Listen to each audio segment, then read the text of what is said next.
bonjour. Bonjour à tout le monde. Bonjour Marie-Laurence. Bonjour Richard. Bienvenue au jardin collectif du collectif 21. Bon, là ici, premièrement, on est sur une terre agricole qui appartient à Boucherville. Boucherville l'a acheté il y a, je pense, un petit peu plus que 10 ans. C'est une belle terre agricole qui va du fleuve Saint-Laurent jusqu'à 132. Et c'est sans acre, hein? C'est un petit peu plus que 50 hectares. On a le privilège de pouvoir jardiner ici. On a 1 hectare. On va un petit peu plus que 2 acres, à peu près 90 000 pieds. Puis, on a décidé en fait, c'est pas moi qui ai décidé de le faire, mais il y a nos fondateurs, à un moment donné, avant ça, ils faisaient des légumes. Puis, il y avait différents projets, mais des légumes annuels. Puis, à un moment donné, ils ont décidé de démarrer un projet en permaculture. Permaculture. Bon, j'avais lu des livres, tout ça. Puis c'est une démarche qui était quand même, quand on la vit, c'est un petit peu spécial. Fait que, permaculture, d'après toi, c'est les racines de ça. Dans mon temps, on faisait un peu de lapin, là, mais les racines. Je pense que c'est de la culture permanente. Culture permanente, ouais. Comme les vivaces, mettons. Ouais. Ah oui, c'est une façon de voir. Ça me sonnait ça. Ça te sonne ça. Culture permanente. Donc, ça vient de 2 mots, de la contraction de 2 mots en anglais, parce que celui qui a fait le mot, qui a conçu ce mot-là, il vient de la Nouvelle-Zélande, s'appelle Bill Mollison, dans les années 70. Donc, c'est Permanent Agriculture. Tu avais raison. Agriculture permanente. Donc, on pourrait penser que c'est juste du jardinage et des plantes vivaces. Donc, c'est un exemple. C'est un exemple. On n'aurait pas fait une capsule là-dessus. C'est ça. C'est ça. Permaculture, agriculture permanente. Il y a trois guidelines, tu sais, il y a une certaine éthique qui est rattachée à ça. Il y a 3 grands principes. Puis j'en avais glissé un mot à la présentation que j'avais faite avec toi sur les petits fruits. Premier principe, prendre soin de la terre. De la terre, de l'environnement. Yes! Second principe, prendre soin des gens. Des humains. Prendre soin de nous autres. Troisième principe.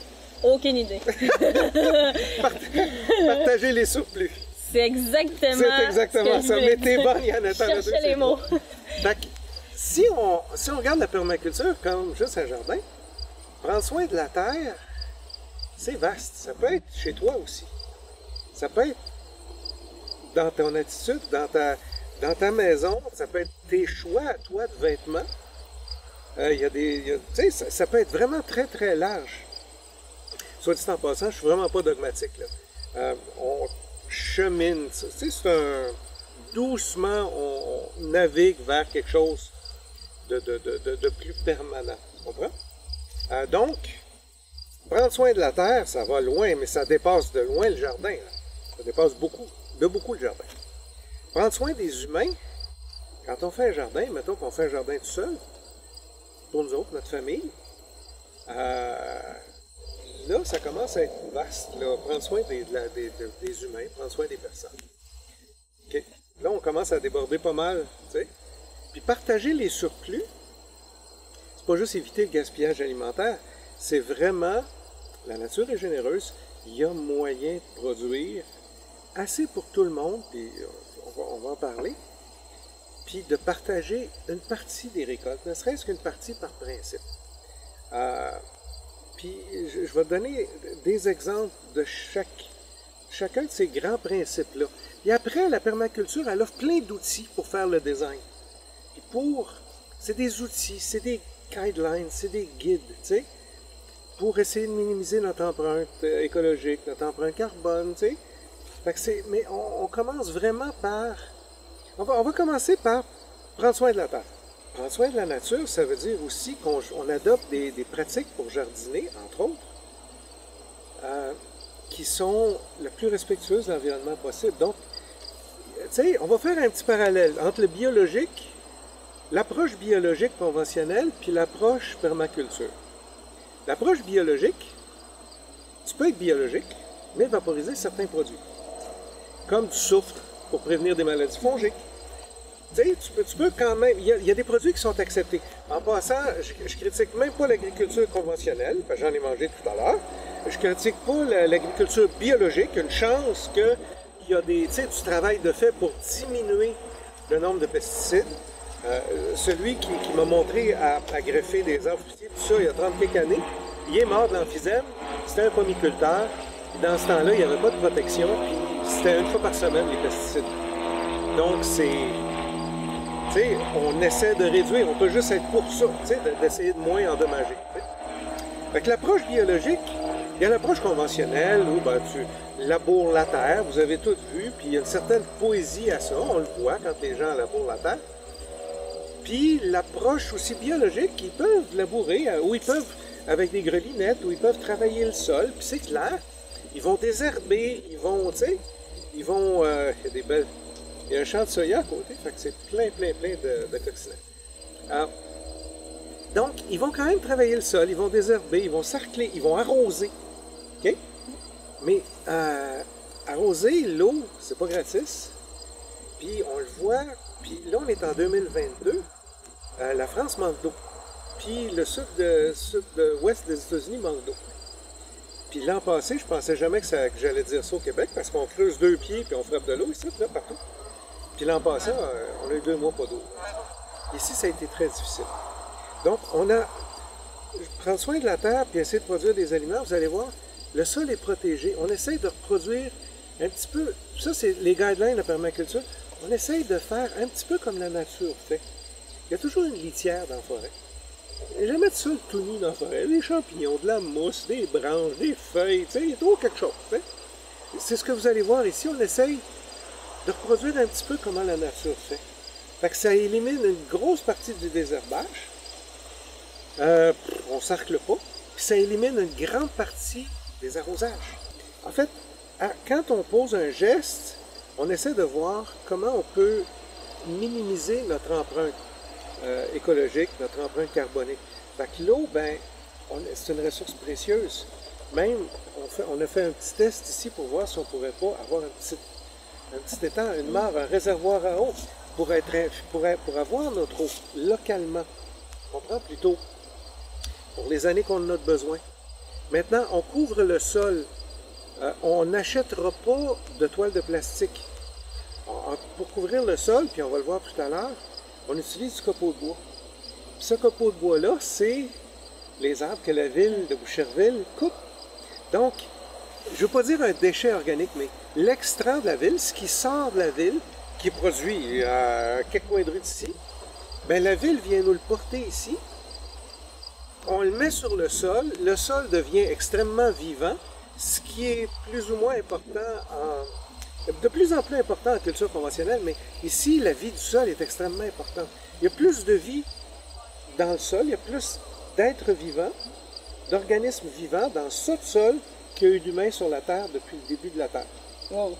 C'est beaucoup d'organismes. Puis ces organismes-là aident beaucoup à échanger des minéraux contre toutes sortes d'affaires. Ils aèrent le sol, ils améliorent de beaucoup l'assimilation des matières dont les plantes ont besoin. Le fumier. Avant ça, on achetait du fumier, déjà préparé, composté, puis tout ça. Là, on fait un essai cette année avec une champignonnière.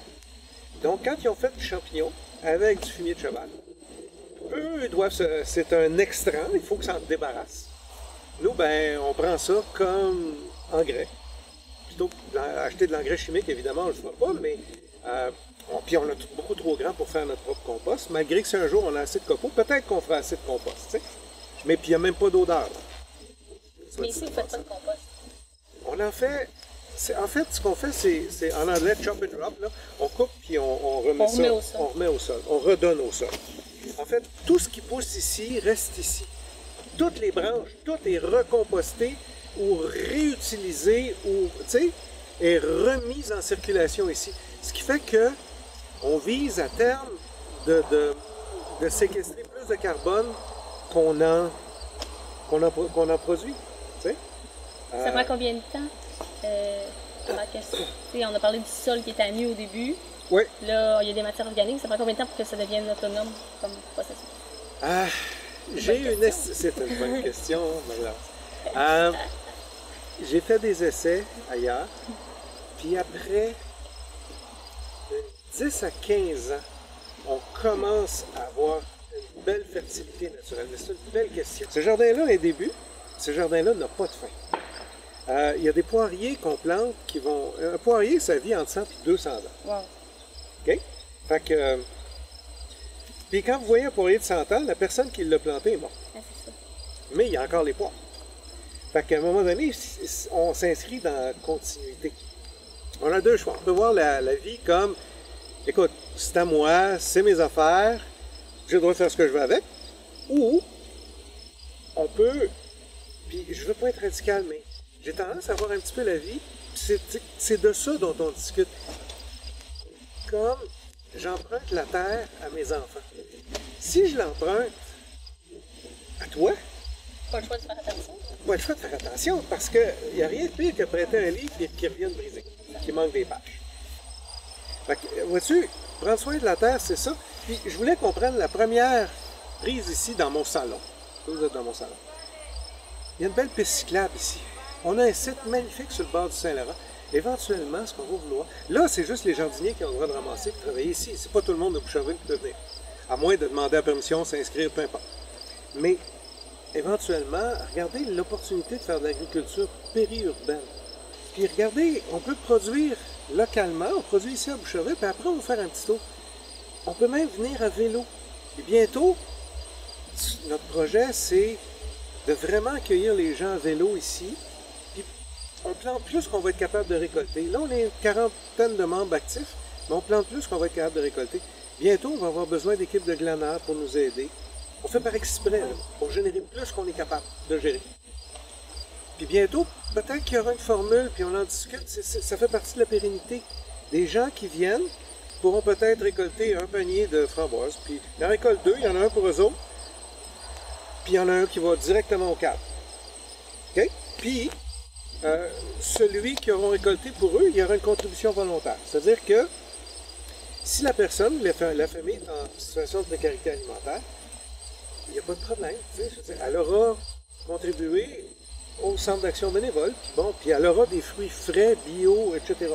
Puis peut-être que ça va inciter à cuisiner un petit peu plus, puis tout ça, les personnes qui viendront en vélo. Tu sais.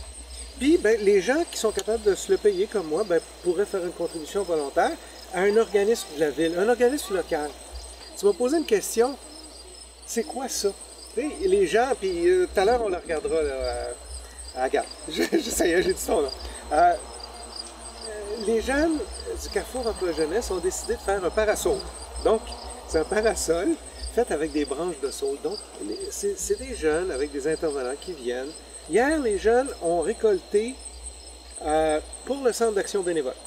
Fait qu'ils ont fait la récolte, puis après, je suis allé la porter, puis après, ils se sont récoltés à quelque chose qui cuisine à la cuisine du centre d'action bénévole de Boucherville aujourd'hui. Là, il est en train de faire ça cet après-midi. Donc, ils ont pris des pâtissons, ils ont pris bon, comme, des oignons égyptiens, ils ont pris toutes sortes d'affaires qui poussent ici. Puis, ils ont fait un scénario dans leur tête de recette, puis là, ils sont en train de le cuire, puis ils vont le manger.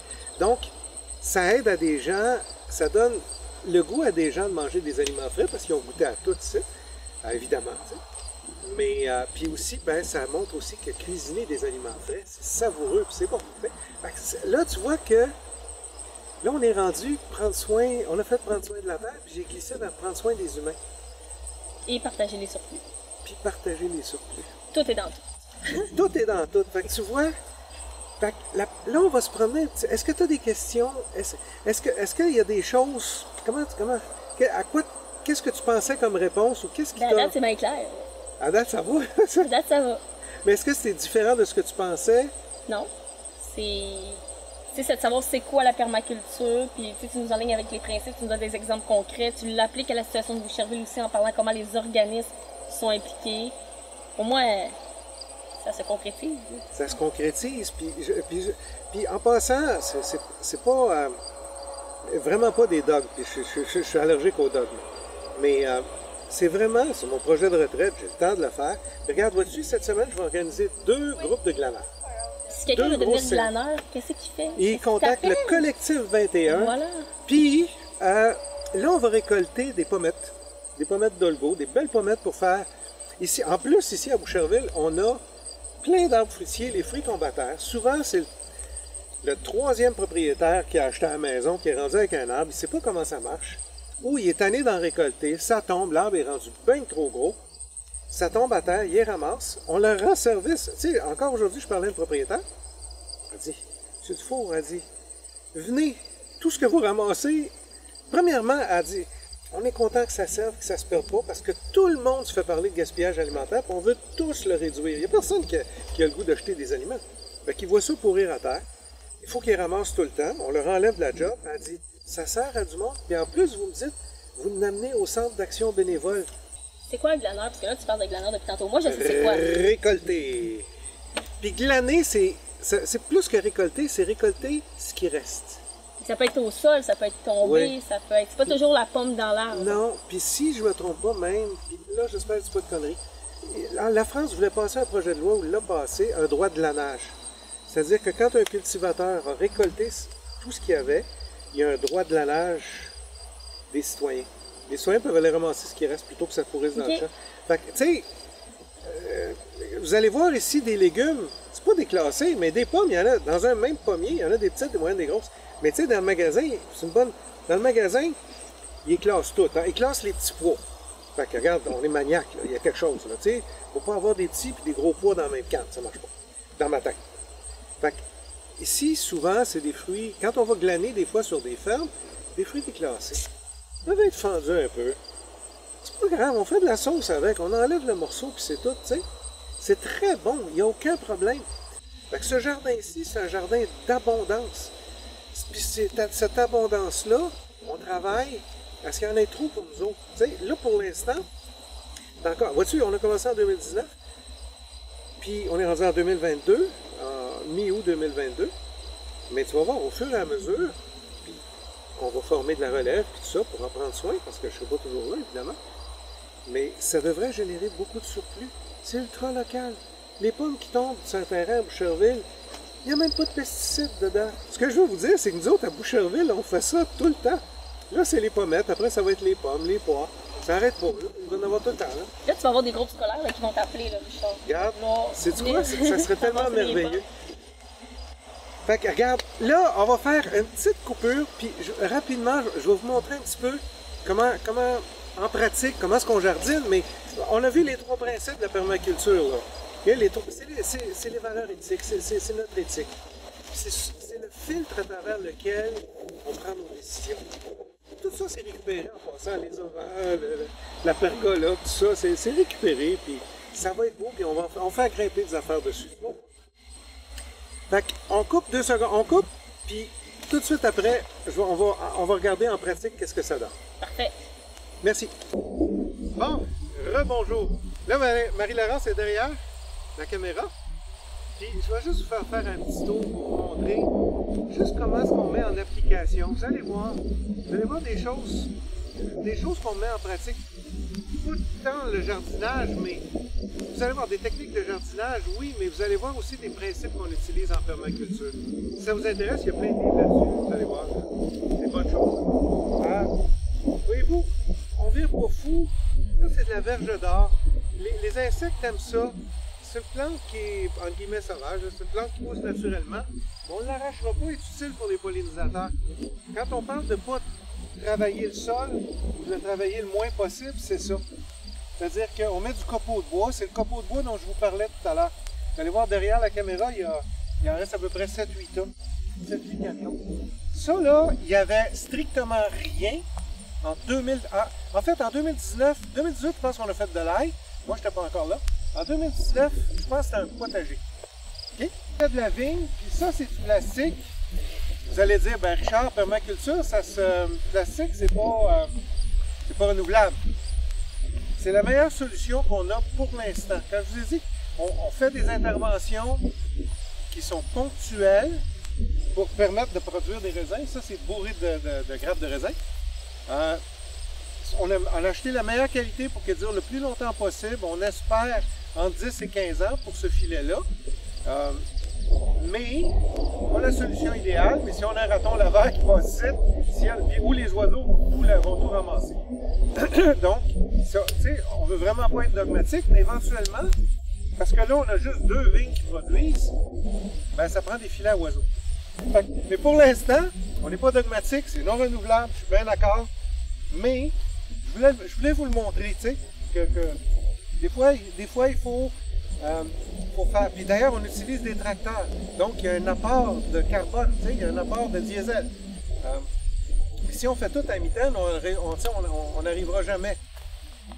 Ça, en fait, c'est notre pouponnière. Hein? C'est là qu'on c'est ça dans quoi on multiplie tous nos arbres. On fait de la pré-production, les petits fruits, puis tout ça. Quand les végétaux là ont passé le test, en passant, c'est tout du vivace qu'il y a là. Après, ça s'en va dans des jardins de petits fruits et légumes vivaces. Ça ici, ce jardin-là, a 10 mètres par 60. Ça, c'est 35 pieds, je pense, 33 pieds par 200. Puis ça, présentement, il y a beaucoup de légumes annuels, mais tout ce qui y avait de mieux là-bas, on l'a sélectionné en groupe, c'est-à-dire on goûte aux framboises puis on vote. Ceux qui aiment plus tel cultivar, ben c'est celui-là qu'on implante. Donc, il y a des framboises, il y a de la vigne, du cassis, il y a des kiwis, il y a des mûres, il y a vraiment tout ce que vous pouvez penser qui pousse. Puis, c'est séparé en 4 sections avec 3 sections d'arbres sur butte. Il va y avoir des pommiers, des poiriers, toutes sortes de choses. Donc, ça, on a planté ça en octobre l'an passé, en octobre. On produit 5000 bulbes d'ail par année ici. 5000 bulbes d'ail bio, c'est du stock. C'est du stock à préparer, c'est du stock à planter, à récolter, à faire sécher. Mais je ne dis pas qu'on va continuer à faire 5000 bulbes tout le temps parce qu'il faut changer de place tout le temps. Mais à toutes les fois, regardez, en permaculture, il y a 2 ans, c'était de l'ail. Ça. Un coup que les planches qu'on a eu récolter l'ail, on a implanté le jardin petits fruits et légumes vivaces. Donc l'ail a servi à préparer les planches pour les petits fruits et légumes vivaces. Puis là, on les a plantés. On va aller vers l'autre parcelle là-bas. Voyez-vous? Il y a des herbes adventistes, des herbes qui ont poussé naturellement où on a récolté l'ail. Quand on les reconvertit, on cartonne. Le bout de carton est là. On met du fumier parce qu'on en met une fois là. Parce que c'est des planches permanentes. Pour que ça dure le plus longtemps possible. Donc, on met du fumier. Après, on met un carton directement par-dessus les mauvaises herbes. On ne les arrache pas. Le carton, le temps qu'il va prendre à se décomposer, c'est le temps que ça prend aux plantes en dessous de pourrir et de mourir. Les vers de terre vont tout aller bouffer ça. Ils vont travailler notre sol. Donc, après ça, on met le copeau de bois. Les frênes qui sont morts de la ville, toutes les arbres qui sont morts. Voyez-vous, il y a des plants de tomates qui ceinturent à peu près toutes, là. À tous les mètres et demi, à peu près, il y a des plants de tomates partout. Il y en a à peu près 50 là. Ça vous donne une idée. Puis, en passant, beaucoup des choses qu'on fait ici, parce qu'on est au tout début du projet. Voyez-vous, un potager, ça dure une saison. On ne sème pas l'année d'après, puis de potager. Ici, on pense vraiment à très, très, très long terme. On est encore en phase d'implantation. Et la phase d'implantation va durer un gros minimum de 5-6 ans. Ça, c'est juste l'implantation. Et regardez, je vais vous montrer un exemple de truc qu'on a fait ici. Puis il y en a là-bas, on a 200 plants de patates. Ça, c'est des patates gazon. Voyez-vous, d'habitude, des patates, on plante ça dans la terre. Ben, pas nous autres. Fait que, si vous regardez, je vais me mettre ici. Ce qu'on fait, dans l'argile, les patates, il ne faut pas qu'il y ait d'humidité. C'est clair, sinon ça pourrit. Ça pousse dans des sols sablonneux des pommes de terre. Ici, on est dans de l'argile, là. C'est soit de la boîte ou de la brique. Tu sais, quand tu es tout nu, là, c'est ça. Donc, ce qu'on fait, c'est qu'on dépose littéralement sur le gazon. Là-dessus, c'est la prairie. On dépose une patate. Après, on met un petit peu de fumier ou un petit peu de terre, juste pour que les racines démarrent. Puis après ça, quand on désherbe, tu sais, il faut tondre un peu ici, là, quand on passe la tondeuse, quelque chose, on on met les rognures de gazon au pied. Fait que les patates poussent hors sol. Ils poussent des rognures de gazon. On a récolté hier, c'était super bon. Fait que, mais là, quand on voit les fleurs, ceux-là sont pas prêts. Ça, c'est des patates grelots, quand les fleurs sont comme ça. Mais quand le plant va dépérir, on va ramasser. Puis on a à peu près... On avait planté à peu près 250 plants de patates. Mais vous, ça, c'est un rang de topinambour. On a beaucoup de tournesols en passant. Les gens adorent ça. Il y a plein de monde qui viennent prendre des photos. En vélo, ils arrêtent. À chaque année, ils trippent ces tournesols ici. Puis on fait par exprès, là. On les tombe pas, puis on en sème. On en récolte toujours une poche à peu près, puis on en met partout, là. Puis ça lève où ça veut lever. Ça, c'est un rang de topinambour. En passant, là, il a été récolté au complet l'an passé, puis on voulait vraiment tout enlever. Puis dès qu'il reste un bout de racine, ça repousse. Fait qu'il va y avoir des topinambours là. Ça ici, ça a été planté. C'est une belle petite butte auto-fertile. En fait, quand je te disais, Marie, tout à l'heure, tu sais, peut-être avant, tout ce qui pousse ici, ben, se décompose ici. Fait que ce qu'on fait, c'est quand on coupe des branches, peu importe, là, on commence une butte. Fait que là, on met les branches, on met de la terre, on met du fumier, on met toutes les cochonneries, mais toutes les choses organiques. Puis on fait une lasagne. À la fin, on met du carton, du copeau de bois, puis on plante un arbre dessus. Fait que ça a été fait, littéralement, ça a été planté, ce petit pommier-là a été planté, je pense, fin novembre de l'année passée. Ça, c'est d'autres méthodes de butte en permaculture. En permaculture, en fait, c'est des buttes Hugel-culture, c'est des différents assemblages avec des troncs d'arbres, tout ça, en dessous. C'est des buttes auto-fertiles qui devraient durer longtemps. Alors, il y a toutes sortes d'affaires là-dedans. Il y a du cassis, des camérises, des gadelles, des grosseilles à macro. Il y a des fraises. Ah, il y a plein de champignons aussi. On fait pousser des strophères vin rouge. Mangez pas n'importe quoi pour venir me voir là, pour être sûr. Mais on fait pousser des strophères vin rouge, puis on a 7 autres espèces de champignons. On a fait une champignonnière près du... ça, c'est une de nos jardinières qui avait ce projet-là. Ça, c'est un cassissier. Il y a une coupe d'abricotiers. Évidemment, des fleurs, il va en avoir partout. Des oignons égyptiens. Ça, c'est des oignons vivaces. Il y a la rhubarbe, là.